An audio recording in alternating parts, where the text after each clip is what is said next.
bringing you the news and information you need from the people making a difference. This is Comcast Newsmakers. Well, I'm glad you could join us. Jose Cisneros is our guest. He is city treasurer of this particular city, San Francisco. And we're at the LGBT Center on Market Street. Jose, nice to see you again. It's great to be here. And as I said to you when you came in, the best dressed politician in San you're Francisco. so nice. Aren't I nice? Even if I make it up. That's right. There you go. We have the center here, and I think it's an important part of the San Francisco community. And how does the city government view the center, for example? Sure. Well, you know, San Francisco is such an incredibly diverse city. And for a long time, the gay and lesbian community has been a real large presence here in San Francisco. I know that a lot of people worked for a very long time to create this center because the community really wanted and needed a place to hold activities, come together, do all sorts of great things like counseling, job training, job fairs, you name it. Yeah. And that's what we've been seeing now in the, I believe, 8 years since this center has opened.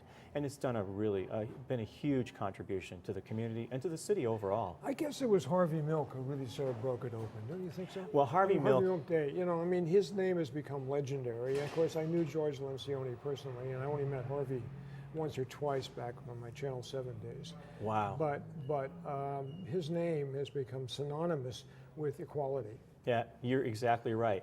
And I must tell you, as an openly gay elected official here in San Francisco, Harvey, of course, blazed the path and really broke through the ceiling in terms of, you know, having an openly gay person be elected to public office. I think it's just hugely emblematic that to this year, for the first year, the state of California celebrates Harvey Milk and has an actual state holiday that celebrates his birthday, and really his work and his field of accomplishment that brought the issues of the gay community to the forefront and really showed that, you know, gay people are here, they're a part of the community, they can be as productive and as useful and real contributors, and they need to be. Yeah. What you mentioned before about it being a diverse city, if you're in politics, you have to appeal. This is a small, geographically, we all know a small city. Yes. And everybody knows each other in a sense, you know, in a sense. You've got to really have an appeal to all communities, and including this one. Absolutely. Well, I think it's the responsibility of the local government to do what we can to support the needs of everybody in our city.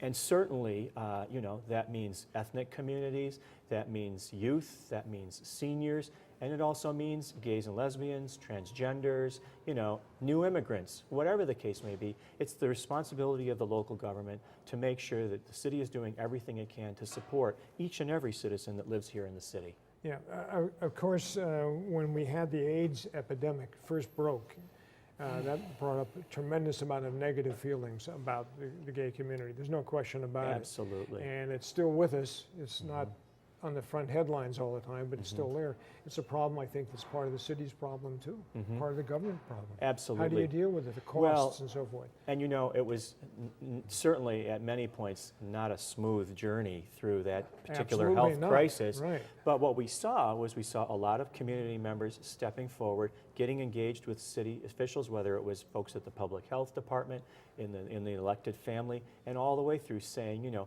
we want to have a voice. We want to make sure that the city, the state, and the federal government are all doing the most they can do to be supportive in this incredibly important time of need. And I think we saw a lot of that come true. It wasn't easy, and it took a lot of protesting, but we saw a lot of good come out of that work. And it's ended up with having a Harvey Milk Day. That's exactly right. Jose, nice seeing you again. Still the best dressed politician in San Francisco. Thanks, Jack. It's great to be here. Jose Cisneros has been our guest, city treasurer. Thanks very much for watching.